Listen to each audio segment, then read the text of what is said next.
Talk. E estamos juntos aqui para falar sobre cultura pop, mas para falar também sobre aquilo que nós acreditamos aqui no Pop Talk, onde nós falamos de tudo um pouquinho, né, Simval? É isso mesmo. Como diria Chuck Norris, a gente não envelhece, a gente passa de fase. ele falou isso antes de morrer, inclusive, né? Mas saudações a vocês que nos assistem no Pop Passou de plano, Talk. né? É isso aí. A gente tá sempre passando de fase. Contamos com você, hein? Sempre comente, compartilhe, curta.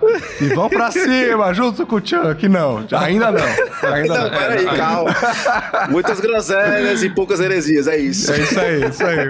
Felipe Vieira de Fortaleza, olá. Exatamente, muitas groselhas e poucas heresias. E é isso, Chuck Norris wins forever. E desde la Bolívia, temos Carlos Pellejan. Ela, hombre? Ándale. Nossa, esse espanhol aí do ligeirinho, né? Cara, assistindo. Do Wagner Moura em Narcos. O cara... que os caras aprenderam no Telecurso 2000. É isso aí, hoje é dia de...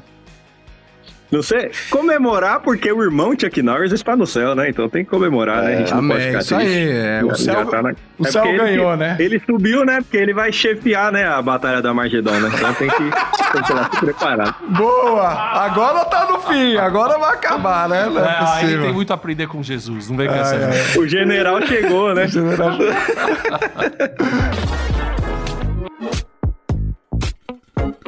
Giro Pop. Bom, vamos lá. A gente ainda não vai falar dessa grande notícia, né, do falecimento do Chuck Norris, mas tem o outro grande ator que tá fazendo algumas outras grandes coisas, né, Simval? Pois é, além da viva, Grande né? ator é forte, hein? Pô, não fala mal do Cage, não. Nicolas tem Oscar. Porque ele tem o quê? Ele tem 1,90? É. Grande ator, né? Tem 1,90. Não, mas não só por isso, ó. Ele pode fazer muita bomba, isso é fato incontestável. Mas o Nicolas Cage, ele é um ator que ganhou o Oscar de melhor ator em 1995, né? Adaptação. É, Despedido em Las Dia Vegas. Eu Ele não ganhou ano. por adaptação? Hã? O melhor ator? Não, ele ganhou como melhor ator. Ah. Sim. Não, ele foi indicado ao Oscar por adaptação como ator coadjuvante. Mas o Oscar que ele ganhou foi de melhor ator, categoria principal, em 95 por Despedido em Las Vegas. Certo. Que ele faz um bêbado. Pegando o gancho, né? Sabor ator, né? Sabor. Sabor. Mas desde lá, a maldição do Oscar, né? Desde lá ele desceu a ladeira. Mas, de todo modo, vai ter uma coisa interessante que tá chegando aí pra nós, do Nicolas Cage. Certo. Em maio, final de maio... Aposentadoria. Não, ele nunca vai aposentar, você pode ter certeza. No final de maio, vai estrear uma nova série dele. Isso é uma coisa inédita. O Nicolas Cage é mais conhecido pelos filmes, eu não lembro, não recordo de ter feito alguma série. 60 segundos, só coisa boa. Motoqueiro Fantasma. Motoqueiro Fantasma. A outra face. Nossa, é verdade. A outra face é um clássico moderno. Mas tudo Ele em apareceu tudo... até na Marvel, rapaz. Mas, verdade. Não, mas e agora de certa forma é Marvel. Ele vai fazer uma série chamada Spider Noir, que é a série... vocês devem ter visto o Aranhaverso, e no Aranhaverso aparece o Spider Noir com aquele em preto e branco, que é um detetive na Nova York dos anos 30. Esse personagem agora é Cage. Ô, louco. Não creio. Você já tá pensando, isso é uma boa notícia? Veremos. Então, essa série vai estrear na Amazon Prime, né?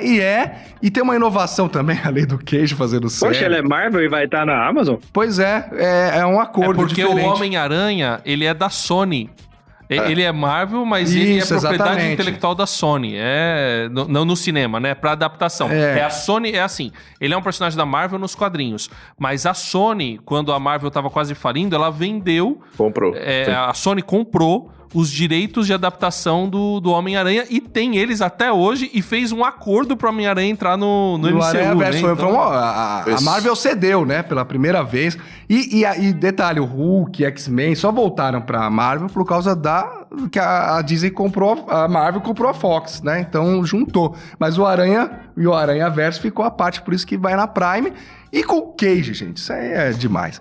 Então, vamos ver, porque tem uma inovação que não é só toda essa questão, que a série foi gravada para ser exibida tanto, você pode escolher, tanto em preto e branco quanto colorido. Porque pra quem não sabe, Não creio, os filmes no ar, Caramba, que louco. eles trabalham muito essa estética, né? Eles foram feitos, né? Começaram ali no cinema, em preto e branco, que são filmes que trazem investigação criminal, crime, mistério, uma atmosfera, né? Os filmes no ar, além de muitos deles clássicos serem em preto e branco, tem uma atmosfera que o preto e branco ressalta, e a gente vai conseguir agora ver com o Cage, gente. O Simão fica emocionado. Eu fico emocionado com esses mitos fazendo essas coisas. Felipe, falando em série, teve uma série aí recente de uma grande franquia, das Crônicas do Gelo e o Fogo, e que terminou, e temos notícias sobre a audiência dela. Então, lançaram na HBO Max Cavaleiro dos Sete Reinos, né?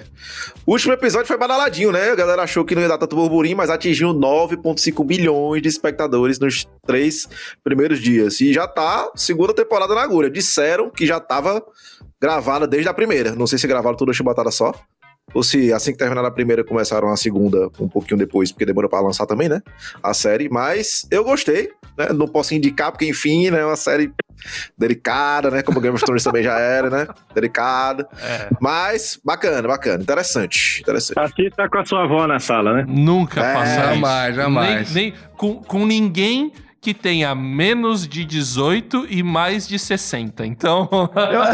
Eu achei interessante, eu assisti, não achei tudo isso, tá, gente? Mas, assim, interessante que ela trabalha mais humor, né? Que é um universo. É menos intriga política e mais, assim, o desenvolvimento mesmo do personagem, né? A história pessoal dele, algo diferente. Você quer ver a Casa do Dragão, né? Guerra dos Tronos com galhofa, é essa série. Mas tem nudez, violência, tudo aquilo que você já viu, né? Agora, a gente falando de grande audiência, tem uma outra série que lançou faz bem pouco tempo e que tá no hype, né, Carlos? Né? Pra alegria do Carlos, essa série tá no hype. O homem do live action. Não, nem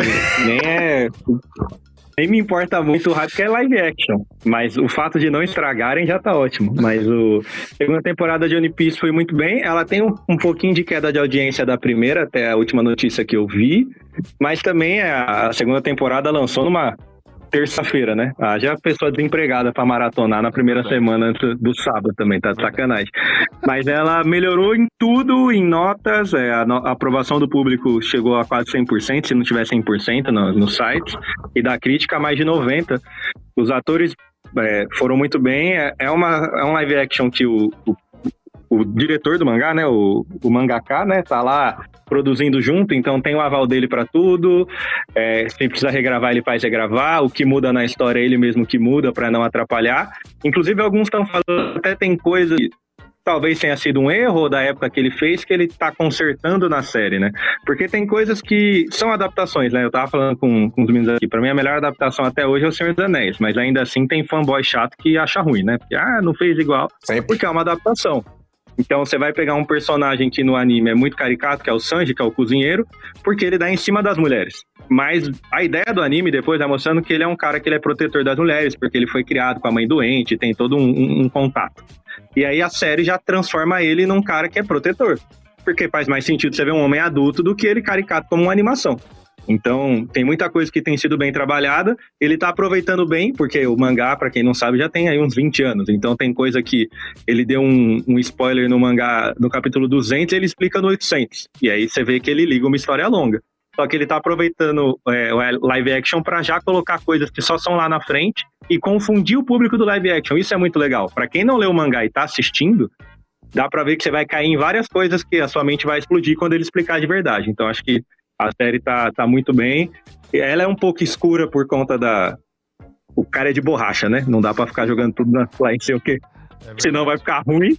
Mas é bem feito. Então me surpreendeu muito. Eu, que sou um cara bem crítico, ainda mais com as coisas que eu gosto, tá de parabéns à Netflix. E são momentos raros, né? Vindo de um Stranger Things, que já comentamos. Parabéns ao One Piece. Você acompanha agora um trecho do Viajando por Terras Distantes 97. Quase falei outro número aqui, mas 97. É espanhol, tem NH. No qual falamos sobre JRPGs, os Japanese Role Playing Game, a sua origem, alguns conceitos. Acompanha aí. Viajando por terras distantes.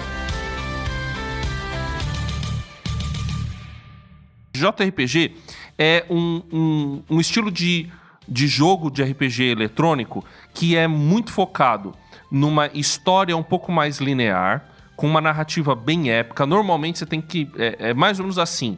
Aparece o protagonista, ele pode até ter uma história pessoal, né, algum drama ali, mas o objetivo é salvar o mundo. Normalmente o JRPG ele vem nessa pegada.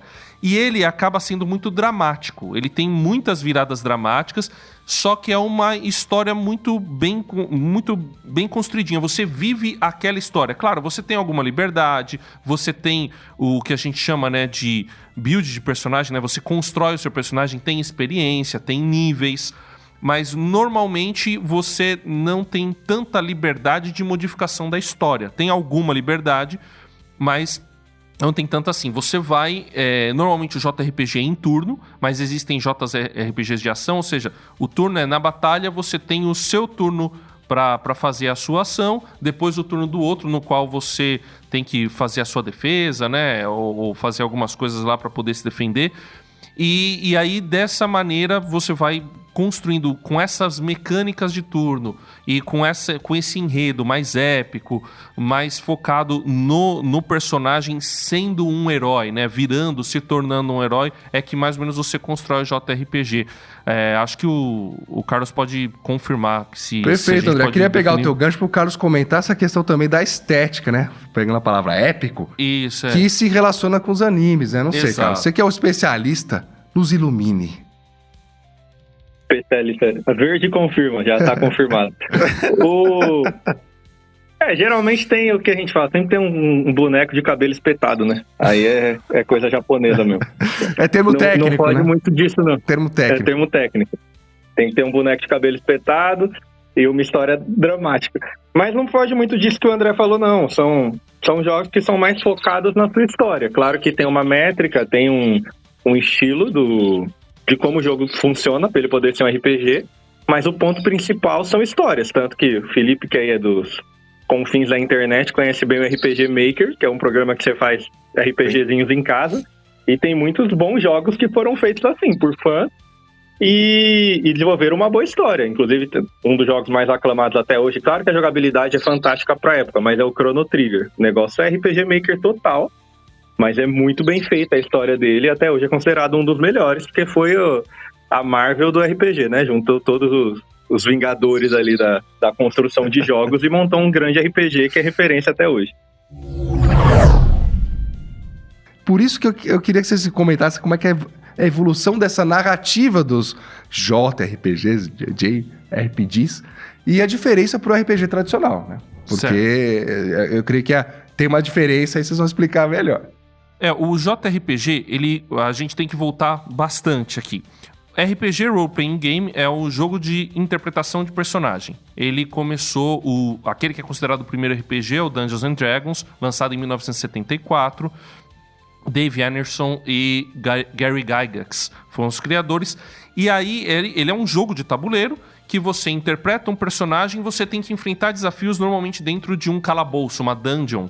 Então você entra lá, você derrota monstros, resolve puzzles, ganha tesouro, ganha experiência e evolui seu personagem no tabuleiro. Ele é assim com ficha de personagem, tal, você vai escrevendo as coisas e vai jogando dados. E aí, como não dá pra simular a vida real no jogo de tabuleiro, né? Não dá pra você sair na mão com seu amiguinho lá na hora. Você vai jogando dados pra definir se você acertou ou não. E dependendo da característica do seu personagem, você tem mais facilidade nos dados ou mais dificuldade. Aí, muito cedo, como RPGs você vivia de certa forma ou acabava surgindo uma narrativa emergente, né? Uma história, porque eram seres humanos jogando, surgiram RPGs de computador naquilo que o pessoal conhece hoje como adventure de texto, né? Jogos de aventura em texto nos computadores, logo nos primeiros computadores, lá no começo da década na metade da década de 70, logo depois do Dungeons and Dragons, com o que o pessoal chama de livro-jogo, né? Você tem uma narrativa, você faz algumas escolhas, só que no texto mesmo, né? Aí, em 1979, lançou aquele que é considerado efetivamente o primeiro RPG eletrônico, o nome é Akalabeth, The World of Doom, que ele depois deu início a uma franquia que ficou muito conhecida nas décadas de 80 e 90, que é a franquia Ultima. O Akalabeth, ele foi desenvolvido, se eu não me engano o nome do criador é o Richard Garrett, e aí ele é um jogo em primeira pessoa, que você vai entrando nos calabouços na dungeon, enfrentando inimigos e desenvolvendo seu personagem. É um RPG, só que já com gráficos, mas gráficos do final da década de 70, né? Bem... rudimentar, né? Exatamente. Depois dele você teve outros... Aí você teve uns jogos que é o que o pessoal hoje conhece como Dungeon Crawler, como o Rogue, você teve o Sword and Sorcery e outros jogos.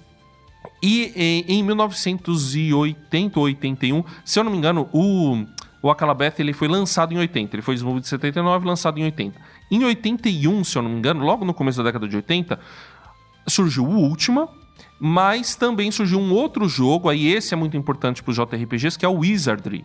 O Wizardry é um jogo que você monta uma equipe, vai entrando em calabouços, tem uma história lá incipiente, e é um joguinho de turno que você vai lá desenvolvendo os seus personagens e vai e vencendo os monstros, e lá batalhando por turno, com aleatoriedades e tal. Você cria os seus personagens como se fosse o Dungeons and Dragons no computador. Esse jogo fez muito sucesso nos computadores no Ocidente, mas também ganhou fama no Japão. E lá no Japão, você também teve uma comunidade que jogava Dungeons and Dragons, mas era uma comunidade bem pequena. Os jogos de computador foram se expandindo. E aí, para os computadores, começaram a surgir alguns jogos de RPG japoneses. Acho que um que vale destacar é o Dragon Slayer, que foi um jogo de ação de RPG que foi muito importante depois para o surgimento de outros jogos de ação. Um deles é o Zelda. E também ele deu origem ao Whis, que é da mesma desenvolvedora, a Nihon Falcon, que é a desenvolvedora tanto do Dragon Slayer quanto do Whis, que são jogos, mas são jogos bem assim de nicho, esses dois aí, mas são conhecidos. O Dragon Slayer, ele deu a origem a um jogo chamado The Legend of Hero, que deu origem a um outro jogo chamado Trails in the Sky, que hoje é uma famosa série Trails, mas é também bem nichada, e esse já é um JRPG mesmo. Isso foi em 1983. Em 1984, 85, aí sim veio aquele que é considerado o primeiro JRPG, que é o Dragon Quest. O desenvolvedor do Dragon Quest, você lembra o nome dele, Carlos? Agora eu esqueci. Mas... Eu não, só sei que ele usa as artes do Akira Toriyama. Usava, né, Kei? O Akira Toriyama já faleceu. Mas Yuji Horii, achei aqui, Yuji Horii, que foi o criador do Dragon Quest, e até hoje é o detentor, ele criou uma empresa para ser o detentor da franquia Dragon Quest, hoje publicada pela Square Enix. Ele então criou um RPG de um personagem só. Goku de bandana. Exato, o Goku de bandana. Ele conseguiu um artista que estava mais ou menos começando a fazer sucesso na época, que é o Akira Toriyama, que meio que fez um job lá como designer de personagens. E aí ele criou esse jogo, só que ele simplificou aquilo que o Wizardry fazia. Então, um jogo de turno, mas com um personagem só, e uma build, né, um desenvolvimento de personagem um pouco mais simplificado. E aí ele estourou de um jeito, assim, absurdo. Lançamento de Dragon Quest é feriado no Japão. É muito absurdo o que o Dragon Quest fez. Ele é uma propriedade do Japão. No Japão... nem é tão bom hoje, hein? O 11, que foi o último lançado, já é de 2017. O pessoal Mas até um parênteses, né? A gente, talvez, no Ocidente, não entenda essa questão da tradição, que é muito forte no Japão. Então, quando um marco desse, né, um jogo como esse, se consolidou como um marco e virou uma tradição, não importa se os novos lançamentos forem meio que ruins, ou não estiver à altura do original. É tradição para tudo, né? E vídea... Final Fantasy tá no 16 aí pra mostrar que vai lançando. Pois é, né? Vai em E frente. o japonês tem esse apego à tradição, né? Muito forte, os orientais em geral, o japonês em específico, e aí a gente vê com os animes, e outras coisas também, os A gente mangás. tem também, ó, Big Brother aí. Tá no 15. Ah, não, nova cara, cara. Não tem... Não, um detalhe que talvez a galera de hoje nem sonhe, porque assim, eu sei que tem gente que sofre que jogos não são traduzidos, mas houve épocas e momentos áureos em que a gente tinha que jogar no japonesão e te vira, papai. Poxa, não tinha aí esse que era negócio nem em bom. inglês, tá? É verdade. que Aí era desenhar os raiz negócios. do Isso aqui raiz, acho que do é raiz. fogo. Eu acho que é sim, eu acho que é não, eu acho que é água, eu acho que é fogo. Cara, era loucura, era loucura. Nossa. Isso, né? Porque tinha uma galera que ia atrás do detonado e às vezes nem tinha. Então, sim, era raiz do raiz do raiz. E o lado Aí bom tinha os que... caras pobres, tinha que jogar na locadora, salvava, vinha outro cara e salvava por cima, só de maldade. É. Não zerava nunca o Por jogo. isso que eu desisti e não zerei nada, porque era isso aí mesmo, era sofrimento. E era uma forma boa, né, de educar o bilinguismo, né, outras línguas, né, de forma forçada Sim. aí pra população em geral. Acompanhe o episódio completo de Viajando por Terras Distantes nas plataformas digitais ou em rtmbrasil.org.br. Pop Talk Review. Pode falar assim, Val, mas você tem pouco É tempo. seu hein, momento. Silval? Você meu tem momento. pouco tempo. Você tem pouco tempo. Não, pro Chuck Norris? Pro Chuck Norris você tem pouco tempo. Desculpa, então não falo. O tempo que se Inadmissível renda no uma coisa Chuck dessa. Norris. Eita, poxa. Ele não tinha um relógio, né? Ele tinha o tempo. Mas assim, o Chuck Norris, né, pra vocês terem uma ideia, né? Muitas gerações novas não conhecem o Chuck Norris, conhecem os memes do Chuck Norris, né? Sim. Mas pra falar dos memes, vamos falar do homem por trás dos memes, né? O Chuck Norris, né, que faleceu recentemente, inclusive, né, como eu falei, poucos dias após ele publicar, isso é verdade, vai no Instagram dele, você vai ver, ele publicou um vídeo 3 dias antes de morrer, e ele fez 86 anos falando assim, olha, eu não envelheço, eu passo de fase e tal. Ele lutando, né? Porque o que acontece? Ele foi um dos poucos ocidentais a ter tão alta graduação, né? Faixas pretas, e ele foi campeão, ex-campeão mundial de karatê, por exemplo, em artes orientais. Então, e ele dominou várias artes marciais antes de despontar no cinema, que é o karatê, taekwondo. E aí começou já o mito, né? O jiu-jitsu brasileiro, que ele lutou lá com os patriarcas dos Gracie e tal. Porque ele criou o próprio estilo de arte marcial dele. Uau. Chuck alguma coisa. Aí você vai ver lá, né? E aí ele estreou no cinema em 1972, né? Com todo já esse gabarito de lutador. No filme O Ano do Dragão, combatendo ninguém mais, ninguém menos que Bruce Lee no Coliseu de Roma, gente. Essa cena. O filme...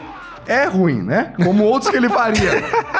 O filme não tem nada de pele e cabeça, mas a luta vale a pena, né? Você pega lá na internet, lá só o trecho da luta, e isso simbolizou o que foi o Chuck Norris ator, porque em que pese um cara assim muito sério, comprometido com várias causas cristãs, né? Depois, principalmente fase final da carreira dele pra frente, quando ele praticamente se aposenta, faz participações, mas tem depois dos anos 90 em diante, já não é mais o auge dele, foi dos anos 70 pros anos 80, em que ele fez vários filmes em que ele era, assim como Schwarzenegger, Stallone e outros da época, ele era aquele símbolo do patriota americano. Ele já combateu Vietcongs, combateu comunistas pra lá e pra cá, russos, cara. Cada filme dele era só uma desculpa pra Chuck Norris acabar com exércitos, países e pessoas, né? Então, ele fez filmes como Braddock, Comando Delta e tantos outros que você nem vai lembrar o nome, que você lembra dele. Inclusive, ele ganhou muito dinheiro, fez a festa também da Canon. A Canon era aquela produtora de baixíssimo orçamento que fazia filmes de terror, esses filmes de ação genéricos, principalmente nos anos 80. E ficou, os donos lá, que eram 2 israelenses, ficaram muito ricos fazendo esses filmes. E, inclusive, se eu não me engano, alguns da Marvel, aqueles que aparecem em Mandrake, aí o Vingadores dos anos 70, era da Canon. Ah, tá. E aí o Chuck Norris se notabilizou por fazer esses filmes. Depois, já no final dos anos 80, nos anos 90, na verdade, ele ficou muito famoso por fazer uma série de western, que é o Texas Ranger. E isso marcou muito a carreira dele, né? E depois acabou fazendo filmes menores, mas isso pouco importa. porque de acordo com esses feitos todos que ele teve no cinema, essa imagem de durão, ele realmente ficou como um símbolo de masculinidade, né? O macho alfa blaster que despontava. Ele é brabo. É bravo. E aí isso gerou, olha que interessante, depois, né? Já para gerações que não viram esses filmes, nada, não acompanharam essa carreira, os famosos memes do Chuck Norris ou Chuck Norris Facts, que inclusive ele mesmo reproduzia, ele fez lá um livro nos Estados Unidos com esses fatos, né? Esses memes, e relacionando as experiências reais dele. E ele, no final da sua vida, principalmente, os últimos anos, já com menos atividade no audiovisual, ele passou a escrever e falar muito abertamente sobre a fé cristã. E, inclusive, eu tenho uma frase interessante dele, né? Que eu quero destacar, antes de falar um pouquinho dos memes, né? Pra gente encerrar com um pouquinho de graça. Mas olha só o que ele falou. Houve um homem cujas lágrimas podiam curar o câncer ou qualquer outra doença, incluindo a causa real de todas elas, o pecado. O seu sangue curou. O nome dele era Jesus, não Chuck Norris. Interessante. Então, assim, pra você ver, representa um pouco da vida dele, né? Apesar de toda a brincadeira dos memes, fica a nossa homenagem, né? Um legado que o Chuck Norris deixou, né? De fé na indústria cinematográfica. Talk. Recomenda. Bom, filmes do Chuck Norris, cada um fala um aí pra gente recomendar. Eu vou recomendar a série Texas Ranger, né? Você conseguiu assistir aí no YouTube, top. Então, Carlos, você tem algum pra recomendar? Tem o Voo do Dragão, né? Brabo. E os memes dele, que o Chuck Norris não dá descarga, põe a privada pra correr, usa o chapéu pra proteger o sol. Na tabela periódica dele só tem um elemento que é surpresa. Por aí vai.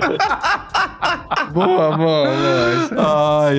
Bom, o filme, não sei se dá pra recomendar, mas uma das séries mais famosas é um genérico do Rambo que o Chuck Norris fez, que é o Braddock, né? O Braddock assisti nos idos da Sessão da Tarde, Super Cine, né? O cara que entra no Vietnã, que entra no território inimigo pra salvar compatriotas do exército dos Estados Unidos. Coisa linda. Passa todo mundo, acaba todo mundo. Mas assim, é aquela diversão, né? Tem um pouco de violência, mas assim... só um pouquinho. O cara só mata. Do primeiro ao último minuto do filme, mas e é bom. É só isso, é só o exército de homens só na guerra. É o Braddock. Tem 3 filmes do Chuck Norris como Braddock. Pessoal, é isso aí. Ele tacou uma granada, matou 50 pessoas. Depois a granada explodiu e matou mais 10.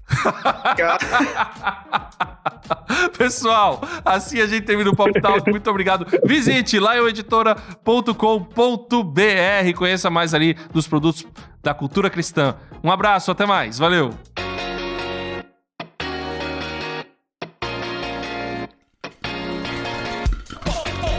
Talk.